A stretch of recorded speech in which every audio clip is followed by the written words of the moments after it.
Business Secrets, Strategies for Korea, Japan, and Beyond, hosted by me. Hi, I am Hein Yun. I am the founder of HY Marketing, helping international brands succeed, such as in Korea, Japan, and beyond, with strategic social media marketing. By the way, we have a very special guest here with us, which is Peter Park. So, hey, Peter, why don't you go ahead and introduce yourself a little bit and talk about what you do? And if possible, if you can share with us a little bit about the hook about why we have to listen to this episode, that would be really amazing. Yeah. Yeah. Hi, everyone. My name is Peter, and thank you, Hein, for inviting me to this webinar. I'm based in Melbourne, Australia. I'm actually Korean Australian. My family moved here almost 20 years ago, and I grew up in a city called Brisbane, and then I moved to Melbourne recently for my work. And it's a great place to be in Australia at least, because there are lots of factories here, lots of good consumer brands, health brands that have come from Melbourne. So I think it's a great place to be in. And yeah, I've been doing the work with the consumer brands in Australia for, I think, almost the last 10 years. And I started my career in tech, and then, slowly moved across to e-commerce, food. I mean, who doesn't love food? And finally, now I am the Special Account Liaison for a global marketing agency called WPIC. So we help Australian brands go into China, Korea, Japan, and Southeast Asia. And obviously, my one of my key interests is Korea, not just because I'm Korean, but I think it's one of those markets that is a little bit forgotten or under the Mm. radar of many of companies, and this is no exception for companies in Australia as well. So yeah, that's why I'm doing what I do. And obviously, Korean consumer markets move fast. There's some like really creative stuff that's coming out. We all have seen Netflix and K food, K beauty, like, this small country somewhere in the world, with a 50 million population, is doing amazing things. So it's a great market to tap into, but it doesn't mean that it's easy. And I think that's why Hayne invited me to talk a little bit about that market. So yeah, glad to be here. Yeah, thank you for sharing. By the way, we met through, I think, Catherine's kind of like invitation or coffee chat in a way. And Yeah, then, yeah, introduction. yeah, introduction, sorry. And then we connected each other. And then he actually shared, when I actually looked through his content, it was so amazed by all the content has really some information itself. So I think he Mm, has, yeah, some really tactics about his research, those all of the business strategy, I guess, because you mm, have mm, over 10 years experience in this area. And then what I love about you as a in your career is that I saw that you have really diverse backgrounds. It was not only just brand expansion, but it was also with like venture capital and then financial consulting and operation. Also, mm, you mm. speaks four different languages. Is this true?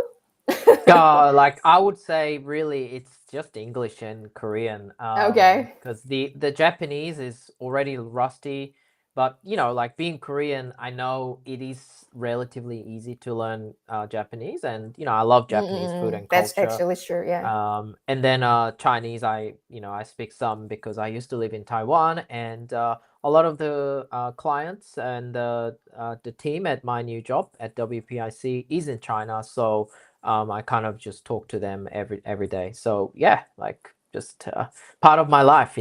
Okay, okay, then perfect. So let's move on to our first question. So first question would Excellent. be, yeah, how do you usually conduct market research and how you can tell a brand is more suited to the Korean market, not like Japan or Taiwan or China, Mm-mm. specifically the Korean market itself. And then how do you assess those market fit? Yeah, yeah. No, good questions to start with. I mean, I think you first got to realize that if you are sort of the cheap end of the product, so you got to understand what your product is like. What Mm, is your brand positioning in your own country? If you're sort of like a everyday product, like, and you want to just sell a lot at a smaller margin, probably Korea is not the right market because there are already amazing uh, domestic brands that produce a good quality, decent stuff at a really good price. So as an imported brand, you're already getting charged the tax tariffs, and then you have to find the importer who also charges margins. So Mm. when you think about those things, that costs add up, and your importer or yourself will not have anything left. So probably I would say, like, I would stay away from it. So then what has really worked is that I think the Korean market has obviously become sophisticated. They're looking for more diverse products, and their tastes are kind of becoming similar to like how America's leading the consumption trends, like things Mm. like the health and wellness, just eating clean, dressing eco-friendly, things like that. And I think those consumer trends are also appearing in Korea, and more and more people are looking for better things. And I think the for the domestic brands, a lot of these products are not quite available to the level that it is in Australia or America. So obviously, the imported brands have that advantage. So I think like you got to think about that fit. Are you premium or not? Like, are you kind Mm. of keeping up with the consumer trends? Um, and because of that reason, you can't expect that you would be in a massive market. But you might take off, like something goes viral or some celebrity picks up your product, and then all of a sudden you have double, triple the sales compared to last week. But like that's kind of the exception. So I think you should kind of consider Korea as like a opportunistic, but strategic market if you think that you've got that premium fit. Mm. Um, the second answer to your question is that just jump on, just being super practical tip. Jump on Coupang, which is Korea's largest e-commerce platform, and I think it's the world's seventh or eighth largest, oh sorry, fourth or fifth largest platform. Mm. Anyway, it's pretty big. Just jump on there, and then just type your product category, and then see what sort of products pop up, because that will pretty much tell you quickly what is the most competitive price in Korea.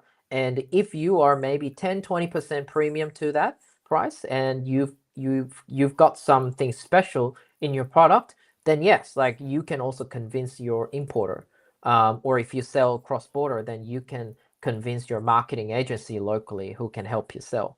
But Mm. if your price is like a substantially higher, like 50% higher than the local competitive market, well, that's enough market research for you. Do you really want to sell something that is overly priced when you are new to the market, and most likely you're not sure if you want to invest marketing? So I think those are some of the market research that you need to do yourself before Mm. contacting other people. So yeah, to summarize, we have to check the coupon for sure for computer research, and then Easy, easy, yeah, quick. outside of that, any tools that you recommend for those market research, or is it just the best one?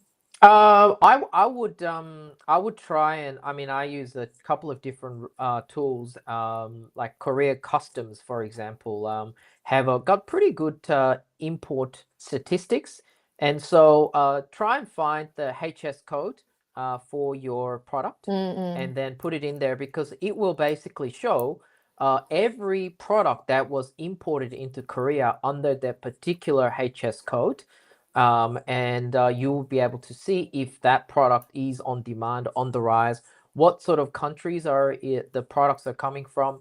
For example, I'll use olive oil as an example. If you take the olive oil HS code and look up in on the Korea Customs, you'll see that bulk of the products come from Spain or Italy. So let's say like you are a niche olive oil brand in Australia or Mm. wherever you're from. um, do you think that being Australian olive oil would have an advantage in Korea?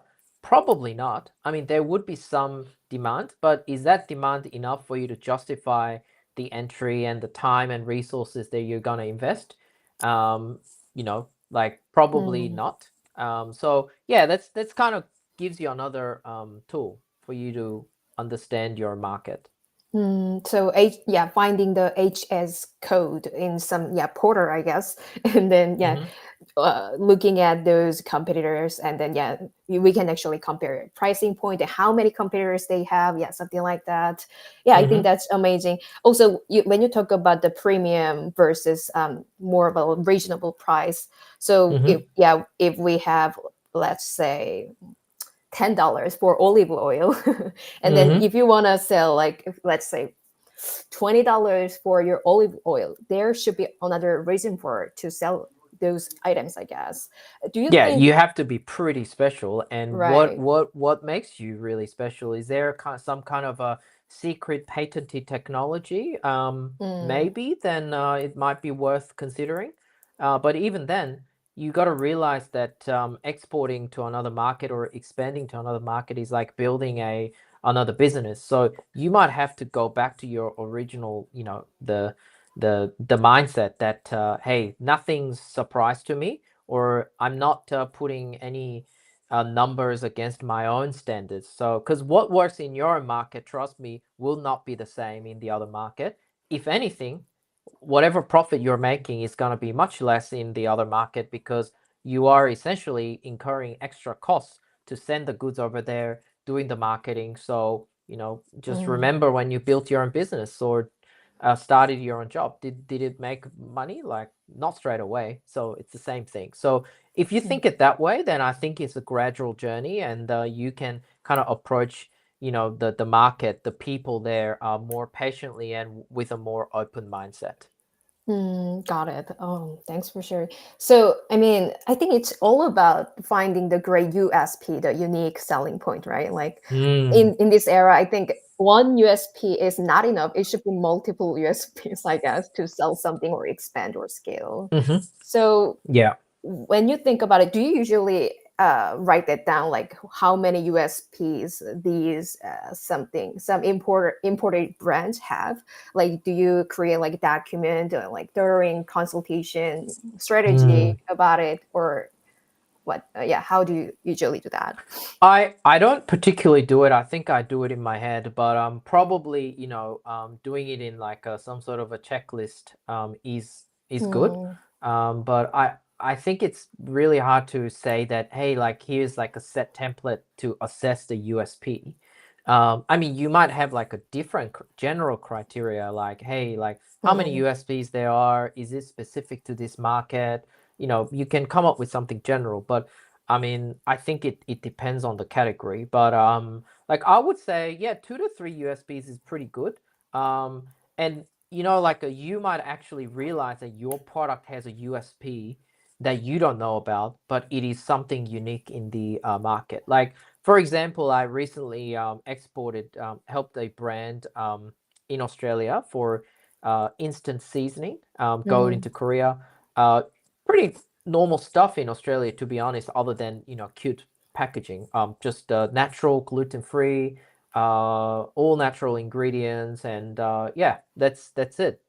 It's not something that we in Australia find, oh, like that's amazing, that's different. But in Korea, we find that actually there aren't that many products that Right, have right. all natural ingredients, Mm-mm. and another reason why is because Korean regulations have a very strict rules around what can be claimed as natural. Uh, Basically, you cannot you what we sometimes in Australia, like, and it might be in the US as well, you call it natural coloring, but natural coloring is not actually natural. Uh, the color extracted from the plants. It has gone through some sort of a chemical processing. Mm. So what Koreans mean by natural is that you cannot do any chemical processing. That is what natural is. The ingredient as it is. So a lot of foreign brands go in there saying that, hey, ours is naturally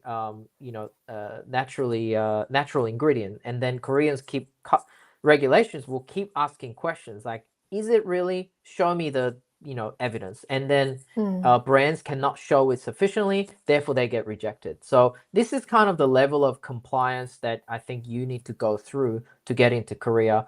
And if you can get through all those hoops, well, that kind of becomes your own USP, I suppose, because you went through all of Mm. those crazy rules to sell in Korea.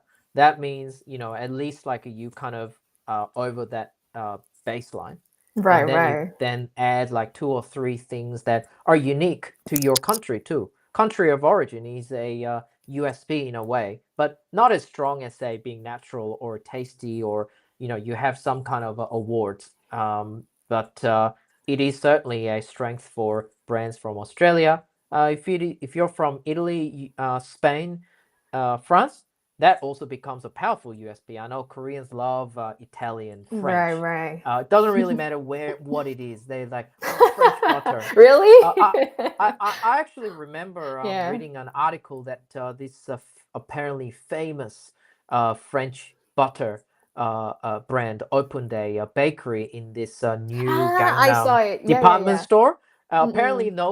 not many French actually eat that or know about it. They didn't even know that it was that popular. So Mm, again, these brands have been smart enough to leverage the French reputation and kind of build a brand in Korea, whereas in their own country, people don't really know. So there are quite a few brands like that in Korea, which I think makes this market even more interesting.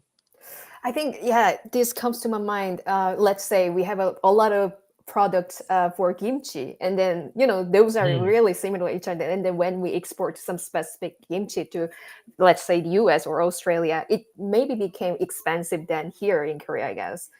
So, 100%. It's the yeah, so same rule. yeah, so that's what I love about trade, because some products doesn't really exist some countries, and then we can sell more than the usual price, I guess, sometimes. But we have to check the pricing point. But anyway, yeah. Yeah, that's right. Pricing point, the marketing strategy you've got behind, and yeah, various things. But yeah, I think generally speaking, there is Mm, definitely a premium attached because you are an imported brand. right. There's extra cost in bringing the product into the country. Mm, I guess, yeah. So you've been in Australia for sure, so you understand those culture and then those Australian brands marketing, I guess. So, Hmm. what do you think? Why is it so special about Australian brand? Maybe it's not just Australian brand. By the way, you said Mm. Italy or France, Hmm. but those brands really appeals to Korean consumer in a way. Do you Mm. think we have reason for that? Yeah, I mean, like let's just look at France first. Like, Hmm. French cosmetics, French fashion, French cuisine have been very popular around the world for the last 2, 3 centuries, really. Um, People in Europe have known France as being like picky about their taste of food, and so naturally there is already a high expectation and awareness. I think that's the key word here: Hmm. awareness. Like you don't need to know the specific things about. Oh, this is how French butter is made different to Australian butter. No, that's not the point. The point is that that French food is kind of good, so butter must be good too. Like it's, and then obviously then it goes. You get convinced. The consumers in Korea would be convinced because of the different marketing strategies, different platforms they sell on, and be aware. But and applying that same principle to Australia. I mean, you think about Australian beef has been very popular in Korea in the last 20 years. Mm-mm. I think it was when the U.S. Korea FDA free trade Mm. agreement had some problems, and there was a mad cow disease, and everyone was like, "Where else can we import beef from?" And it's like, "Oh, Australia's got a lot of cows, so we're just gonna import." And now everyone eats Australian beef; like they sell it everywhere. Mm. Um, Australian iron ore, the kangaroos, Opera House, and those are the things that kind of make people think that, oh, like it's a big country with lots of green grass fields, and of course the cows and the foods that are made there must be healthy, clean, and good for us. And I think that is a pretty good starting point as an Australian brands. But obviously that's not enough, but Mm-mm. it it does give us a better starting point than some other countries who don't have the same characteristics. Mm. I guess, yeah, when we conduct those market research, we can actually look at those keyword competition, I guess. And then one thing we found that if we buy something such as in Australia or Canada, and then Korean people really buy there, and then we don't have any products about, let's say, olive oil from Australia, but we don't have that one in Korea, Mm-hmm. and then we buy that one just for giving a present all the time when we travel to the country. So I think that could be another USP, because yeah, we've been really hitting great numbers about those like marketing stuff, yeah. Mm. Yeah, yeah. Actually, I've got a funny story. So, yeah, one of the brands I supported actually did become somewhat successful because of that. Like, so Trader Joe's sells this product that was only available in America, and then all the tourists from Korea used to travel there and grab it as a souvenir because Trader Joe is a pretty cool place to be in. So they used to Mm, bring this stuff back to Korea as a souvenir, and at some point Korean authority found that there is the trace of hemp, or the not really marijuana. What is that? TCH, or the chemicals that's in the the hemp, and yeah, they just didn't allow anyone to bring it. So this Australian brand that had a similar product but didn't have this banned ingredient was somehow got picked up by people because they're looking mm, for all the alternatives, right? And they don't want to miss out. I think there's that big factor of FOMO here, that they don't want to miss out, and I think that's big part of the Korean consumer trend. And if you can somehow find a gap, I think that's probably the single largest USP that you can ever leverage as a brand in Korea. right, right. The yeah, yeah. Finding the gap and then filling the gap yourself, I think that's really important. Mm. And then I think outside of that, there should be some challenges for those international brands tapping into the Korea Mm-hmm. market. And Mm-hmm. do you think we have some strategies to overcome those typical challenges? Yeah, yeah. So, I mean, assuming that you are somewhat of a on the premium end, actually, it doesn't really matter. First of all, just generally speaking, Korean import rules are strict. Mm-hmm. So, if you're electronics, then probably a little bit easier, like, or household goods like soap and things like that that you don't actually consume. But I I did a lot of food and beverage, and it's subject to very strict rules, and it takes a long time. They really dig down into the details. Like many times, I was asked by my Australian brands that hey, like that's not the stuff that I got asked when I exported to the US or even Japan. Like actually, Mm-mm-mm. Japan's been pretty loose with their import regulations recently. And then they asked, why is Korea so strict? And the way I put it to them is like, look, Korea is kind of, I don't know why, but they somehow took the worst part of the regulatory framework in Japan, US, and EU, and just combined it all into probably the most strict, rule books in the world. And Mm, hey, but that is a reality, and it is a bit bureaucratic. So you kind of got to have a good customs agent who can help you jump through the hoops. And yeah, because if you don't get through, then you don't get in. mm, But having said that, though, I think there is certainly a space for brands to go cross border into Korea. mm-mm. But I think the downside of the cross border at the moment into Korea is that the logistics is not like set up like hugely. I mean, you've got big platforms like Coupang doing that, but I Right. think it's still got some time to go. So, for example, like one way to get around that is like if you have like some warehouses in and around Korea, say in Japan or China, where you can receive the goods in there and then send it to Korea, then you save the time for transport, and customers can receive the products like as if it's delivered domestically. And yeah, like it just makes their life easy.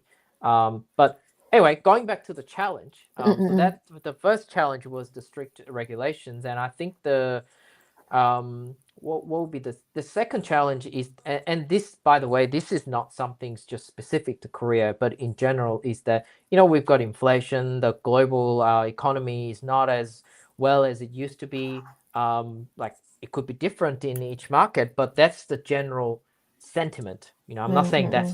it could be real, Right, but it's the right. sentiment. People Mm-mm. feel like their cost of living pressure has gone up. So, and I Mm. think that pressure has been even more apparent in Korea, where you've got like the likes of Lotte and Homeplus like almost going bankrupt Mm-mm. due to cash flow, and then you've got some political stuff that happened last year with the president. So I think Yeah. people are a little bit uncertain, and I think that has kind of panned out in the retail world. So what that means for the customers is that retailers are worried. They want to make sure that they get the profit. So what they do is that they charge, the margins quite heavily on these brands, or Mm. the importers who have the exclusivity of these brands. So then that pressure then gets passed on to the brands. The importers would be like, "Hey man, like I know your premium product, but I can't sell your product at 10,000 won. To be able to compete and even like make some sort of meaningful sales, I need you to be 20% cheaper."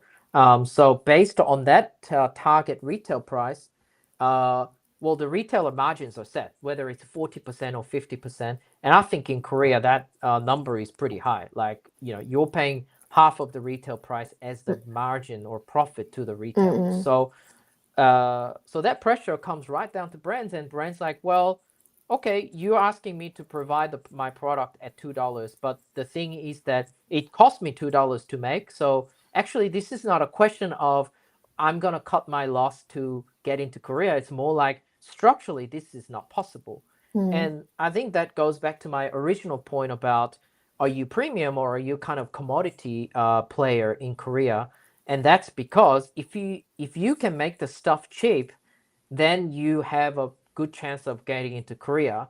Obviously, marketing that commodity product is a different story. Right. But if it costs a lot, and then you already go into Korea and face the pricing pressure, and you cannot reduce the price, then I mean that's game over. So some of the brands that I've assessed kind of realized this problem down the track too late, and they surprised. But the thing is that a good importer or good agent or good consultant should be able to do a quick value chain work upfront and say, hey, look, I just had a quick look on Coupang. I reckon your price is too high for the market. Can you get it down to this level? And the brand will be able to say straight away, yeah, no, that costs more than I pay. Well, then that Mm-mm. it's then means that it becomes a huge challenge. So you have to pick another market, or you have to pick another product. Um, yeah. I think this is related to probably those FMCG brands itself, not really those premium brands like Gucci or those luxurious brands, right? No, yeah, Yeah. they've got their brand equity, so the brand equity Mm-mm. pays itself. And actually, yeah, the third, actually, on that, the third category that Koreans love to bring, that I noticed it from every importer, is Mm-mm. that, are you popular in your own market, or is there some kind of a jikgu or the cross-border history that where I can actually trust that this product is already in demand, and me bringing this product into Korean market means that I'm unlocking those cost of cross-border delivery, and therefore I'm gonna be making that profit. Um, that's why a lot of Korean importers get into, oh, I want the exclusivity of your brand and sell Mm. it, because your brand is already kind of known, even though you're not in the market officially. So let me help you tap into that potential. But the problem is that there's less and less brands like this now. Like maybe 20 years ago, let's say, for example, in Australia, there's a famous brand called, Blackmore's, health supplement Mm-mm. brand. Maybe 20 years ago, some Koreans found that they're good, and they started doing some cross border into Korea. And then 5 years in, someone in Korea realized that, oh, like, hey, actually, this product has got really good traction. I'm gonna take this data and go to the brand owner or the brand office and basically suggested, hey, like I think there's like quite a bit of a demand for your products. Let me be your importer and then take this product even wider into the country. And from a brand perspective, this kind of deal is good because there's a demand and then there's someone Mm-mm. willing to do the work, and the result or the ROI is fairly guaranteed because you can prove through the data that you will make money. So it used to be very happy win-win for everyone, but I think, yeah, there's a less and less number of those Mm. brands in Korea because everything's been tried. Everyone's now Right. can buy everything from anywhere, Mm. so the gap is smaller. So that's why I think that's why I say Korea is one of those special markets, because if you really get into the market gap, then you can be successful. But if not, then it's like, well, someone else has already done it, so you probably won't be able to compete with that. I think that's kind of the Yeah. playbook. It seems like a lot of challenges, yeah, around the world, I guess, about import and export, I guess. So Mm-hmm. I don't know, like, what do you think the successful strategy to have some, those market expansion? Do you think we have Mm-hmm. a playbook, or you don't think so? Yeah, I think so. Look, I think I talked about the challenges, but like I wouldn't be here if I didn't see the good side of entering Korea and then doing business there, because at the end of the day, it's the world's I think 10th or 11th largest economy, 51 million people, really decent GDP per capita. That's like one of the highest in Asia. At like a 33 USD per year or something, very similar Mm, to Japan and Taiwan. So they've got a lot of the spending power, and obviously mm, you've got like players like Coupang that just dominates the e-commerce.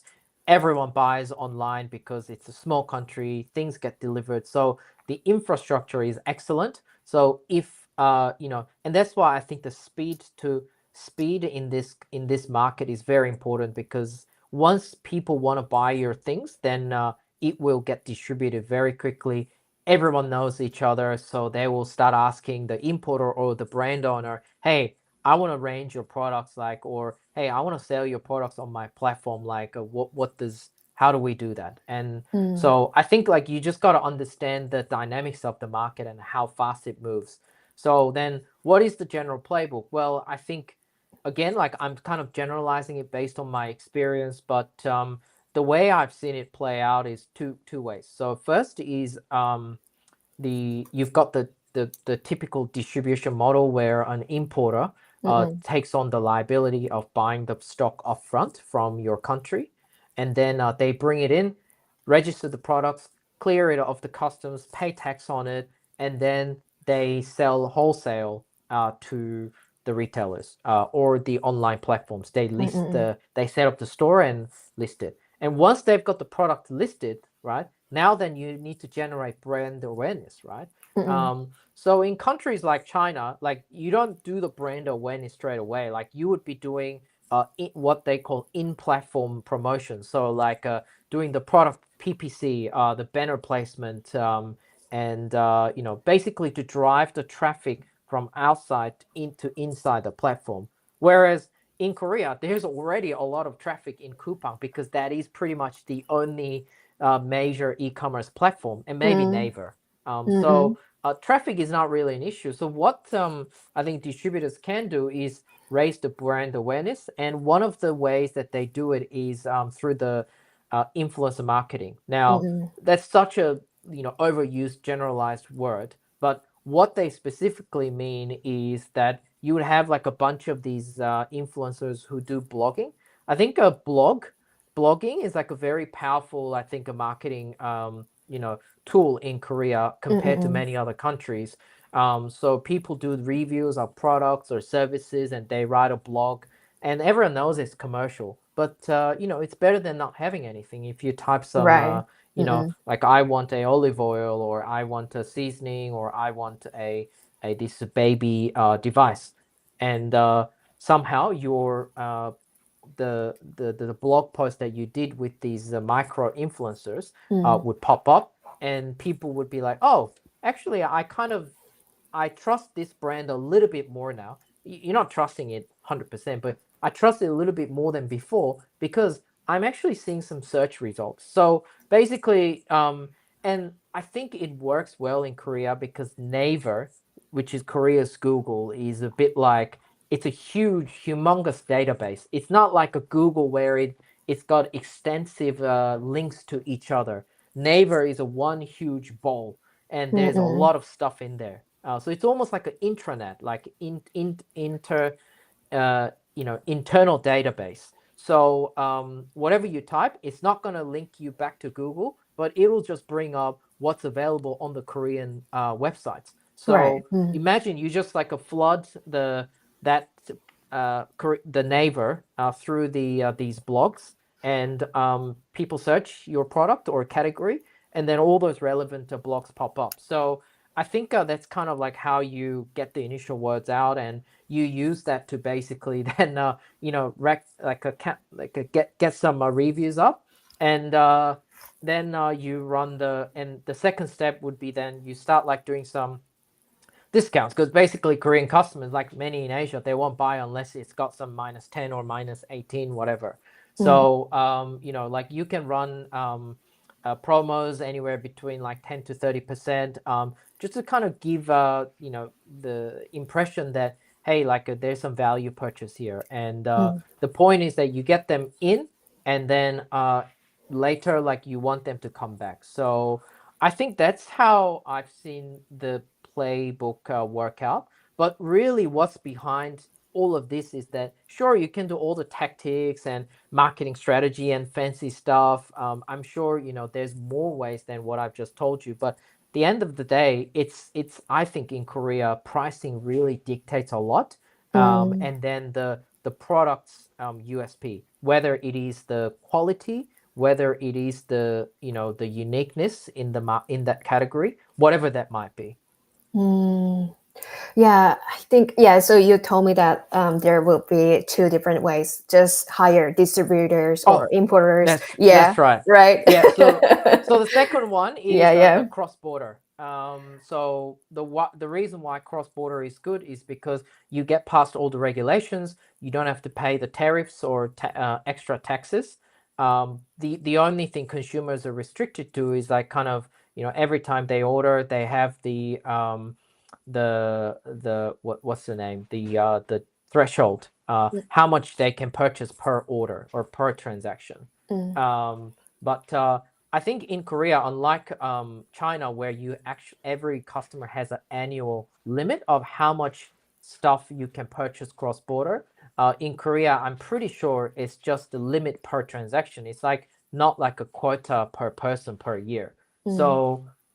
So that means that as long, I think for products from US, it's like under 200 USD, and from other countries it's like something like 150. So, and most products are under that price, unless you're buying like a washing machine and stuff. But you wouldn't buy a washing machine cross border, I can tell you that.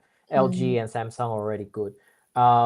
But I think the reason and another reason why cross border is good is because you can buy the customers' choices are greater than what they can already purchase from domestically. Like for example, like we sell, like one of the brands that I work with sell 4 or 5 SKUs in Korea, but in Australia they have like 30 SKUs. So Mm. essentially, like even if customers like what they buy in Korea offline, they cannot get the other 25 products unless they buy cross border. So it really empowers them to buy more things, and obviously they have to pay a little bit of premium, but generally speaking, I think because of Coupang and how they've really proliferated this cross-border business, people think that actually buying overseas direct is cheaper than buying in Korea because, as I was saying, Mm. there's a cost of importation, the tariffs and Mm. things like that. Like I'm just going to use whiskey for an example. Like whiskey gets like 70% excise tax, 30% what they call education tax, whatever they call it. So by the time the alcohol comes into Korea, it becomes double the price.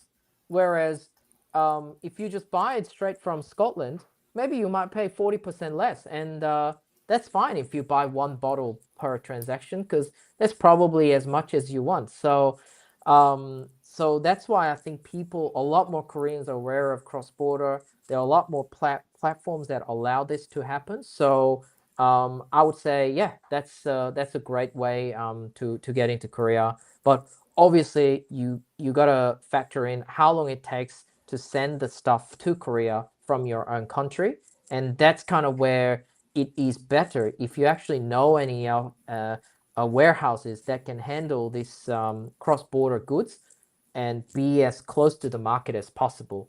For example, iHerb, you know iHerb, hey? Yeah, sure. We Yeah, know, yeah, iHerb. we Korean know, Yeah, yeah. iHerb is very popular, right? And one of Mm, the reasons I think why they've done so well is that they are fulfilling everything from their warehouse in California, and instead of sending it directly to the clients or consumers in Korea, Japan, and Taiwan, they send it to their regional fulfillment hubs in Korea and Hong Kong, right? mm, So, and they already have the data to predict like how much consumers would order of each of the brands and the products. So they already have all that products already in Korea ready to go. So when the order comes in, even if it's cross border, it takes like 1 day to send it out. And nice. Yeah. I think that's why they've done so well, and we will see more of these cross border platforms or the businesses that are set up this way with the fulfillment centers directly located in the country or nearby to really cut down that delivery time and improve the customer service. Do you think that we need to probably launch those imported brands products into cross-border e-commerce platforms first, rather than right away you hire distributors or importers, something like that? Do you recommend Yes, that? I Yeah, totally agree. The yeah. only, I think, exception would be that if your brand has already got a pretty decent cross-border historical sales in Korea, and someone's putting their hand up to make it better, then yeah, sure. Like it's all based on data, so let's go for it. We already know the cost, but we know the return on investment. But if not, I think yeah, like cross-border is a great way. The only downside of that is there aren't that whole lot of people who can actually execute the cross-border entry on a like a like on a decent commercial scale. Like Mm. there are a lot of like small players who go, hey, I want to like buy your products a little bit here, a little bit there, and then just put into their like an individual store. Like the store itself doesn't really have the brand. They just like to kind of Yeah. buy stuff cheap and then Mm-mm. sell it. I think that's how the cross-border market grew. But I think with the guys like Coupang now, it's just a lot easier to do this on a larger scale. So I think we'll see more people doing this on a like on a bigger like a scale to help brands come into Korea cross border, test the market 6 months maybe, see how it takes off. If the pricing makes sense for the consumers and there's some decent sales traction, then you could either get the product registered and sell online on Coupang domestic, or you can get the importer and go into the retailers like Costco, the hypermarkets like Emart, and places like that. But yeah, Mm. I think that's kind of like how it typically works. Okay, thank you. By the way, we don't have much time here, so I'm gonna just jump on the last question here. So, Hmm. because I've been waiting to, yeah, Oh understand yeah, this. yeah, Yeah, yeah. Sorry, I yeah. just talked too much. No, Well, it that's was kind so of my great. job tonight. I know. So, which categories do you see as having the most growth potential in 2025, and why? Hmm. I looked at the Euromonitor report last year, which said that health and wellness generally is on the rise. Specifically within that category, I saw that anything that's got the health claims like low sugar, low carb, high protein, low sodium, zero sugar, that's been very popular in Korea and will be even bigger trend. Vegan, vegetarian, and things Mm, like that, like ingredients, foods, um, basic day-to-day staples like granola, nuts. I think those will be continue to be on the rise as people kind of find out more about, hey, this stuff is cool. Like I think that's good for our body. Um, in terms of other categories, I actually don't know much about fashion, so I Mm-mm. probably won't know like which subcategories within fashion would be popular. But I think what the other thing, I think there are some cosmetics that would be quite good in Korea, because obviously these Koreans love they have a very good understanding and awareness of the cosmetics products. Mm-mm. I know, hey, you worked on that the Australian Yeah, cosmetics brand called yeah, AQI AQI. care. Yeah. Yeah, they use that special chemical from the wool, extracted from the Australian Mm-mm-mm-mm-mm. wool, right? Like, so that's kind of the strong USP that no Right, one can right. copy. You can't just Mm-mm. make up a wool made in Australia unless you live in Australia and make that stuff in Australia. Mm-mm. So that's been like kind of like a great sort of a niche, I think, a product category that could be successful in Korea. Um, I think you've got. I think beverage market is pretty competitive in Korea. They're Mm. very creative, so probably not that. I mean, things like milk and butter and things that are generally consumed in the West. As people are sort of like uh, um, getting used to these ingredients, they are looking for, okay, well, I've been using this stock standard brand for a while. What is something new? And they kind of like go and look for that, and then you've got the sub segments growing. Like even within olive oil, you've got the normal olive oil, truffle infused olive oil, extra virgin olive oil. So people kind of go and find what they like.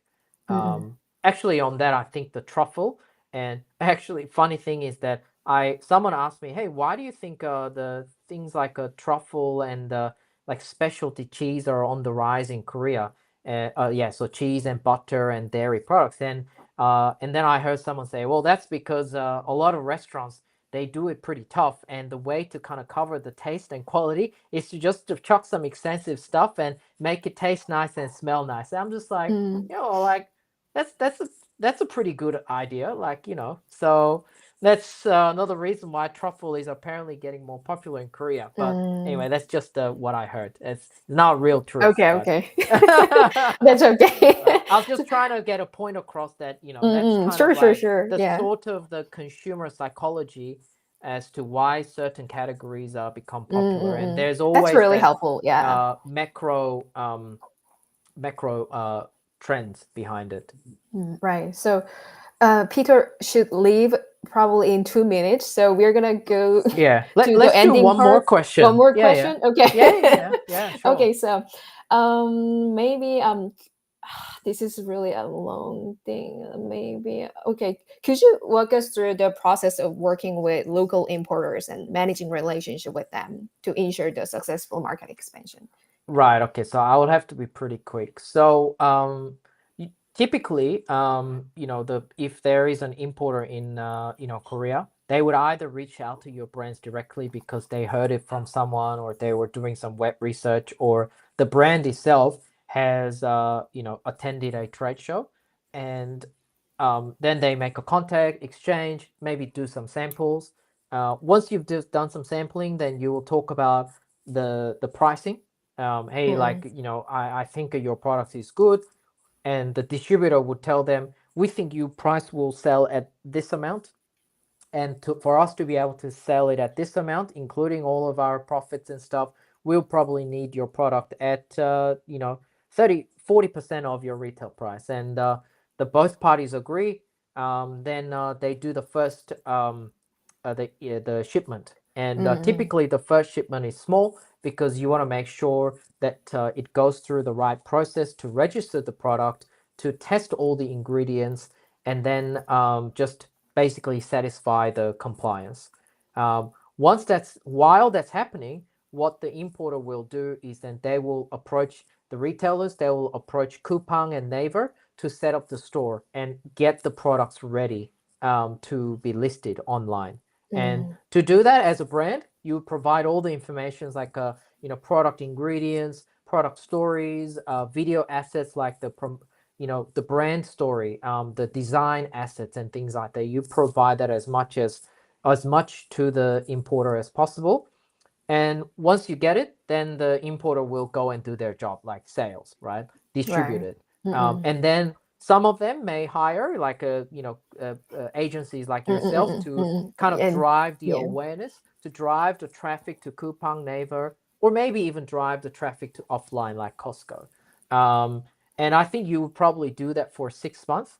And then depending on the sales data, you might decide to import more of those SKUs, or in competitive markets like Korea, you might get new products in because you want to be able to offer to the you already know kind of the consumer data points and their Mm-mm. preferences. So based on the customer feedback, you would then choose what else can I bring from another Mm. market, and then they bring that new lot of products and then launch as additional revenue. Maybe out of 5 or 10 of them, 1 or 2 would be successful. That's kind of the rate, and Mm. that's also sort of you know I think that's kind of standard because one of them will work, and then the rest would kind of be Right. like okay, um, and it's kind of the repetition of the process. But year one would be doing a lot of the test and learn and really set that base and understand the market. And then I think year two would be like, okay, how can I optimize the ads on the platform? How can I Nurturing maybe do process. the Yeah. collaboration with other retailers or other brands to really take this brand awareness to the next level. And I think in Korea they do a lot of what's called so-called pop-up stores Mm-mm. to set up something and really interact with the customers as a Mm-mm. brand, as a personality, and then give them like this is what it's like to use our products or consume our products. So build that more relationship. But to do that, you need to invest the marketing dollars that's not directly related to the sales. So I think that's where the importers need to kind of secure some of the funding from the brands, or maybe they might have their war chest or the funds to be able to do that. But until Mm. then, either side don't really have that much budget to spare. So it's really like picking that winner through consistent orders and consistent marketing. So it requires patience, and I think in a market like Mm. Korea, maybe the sales will drop off and you think that it's the end until someone else approaches and do a random video and the sales rise like 2 3 times. So it's kind of you go up and fall like Yeah. 70 80%, and then it's like, oh, hang on, I didn't go to 0%, so maybe that's okay. And then you kind of go up and then down, and I think it's kind of very volatile curve. Yeah, recently Um, the marketing advertising and stuff has been really going up and up again because of this probably recession a little bit. But anyway, mm, so yeah, that's right. That's part of the game. So, but a good mm, product will be able to kind of neutralize the rising cost of marketing, and you will still be able to make some money. And I think the key point here is that as long as there's some money being made, you can keep going, right, and there is that consistency, business sustainability, and you just win over other competitors, and you survive, and you become the main brand. So that's the goal. right, right. So I think we have to wrap up right now. So which kind of services do you offer? Oh, do you offer at Mhm. WPIC, and how should we reach out to you? Yeah, sure. So we do end to end market entry service. So we right from the first point where we sorry, I'm just a little bit lost in words. It's So okay. end to end the solutions are from checking the compliance, bringing the products, choosing what the best product might be based on the competitor data, and then setting up the store, launching it, and then conducting the marketing and helping the brand grow in that market long term over 2 3 years. That's what we do at WPIC. My focus is on assisting Australian brands go into China, Korea, Japan and Southeast Asia. Mm. So that's kind of like our focus markets. But our key market is China. It's still the single largest e-commerce market in Asia, and I think the the cross border is actually the largest in the world, I think. So there's still a lot of market potential. I'm here on the Australian side to tap into that potential, and I hope that we can make some inroads into Korea and get to interact with the customers. That's the hope. Okay, so if you want to reach out to Peter, you can go to his profile on LinkedIn for sure, and then connect with him. I'm gonna leave in the description box below about his profile link, and then Nina, Catherine, First Tian, is it First Tian? Sorry, and yeah, happy to have you on our episode itself. So I think it's and then the next episode will be about all about the secrets, the Japanese market. With another our special guest later in April. Yeah, it's coming soon. So thank you for joining us, Peter. Once again, I really appreciate all of your secrets about this market expansion strategies itself, and then we can see you later too. Yeah, thank you for Episode. the great questions and the opportunity. Look forward to hearing the next steps for you as well. So good luck, and any questions, let me know. Oh, thank you so much. Then see you later, everyone. Bye for now. Thank you.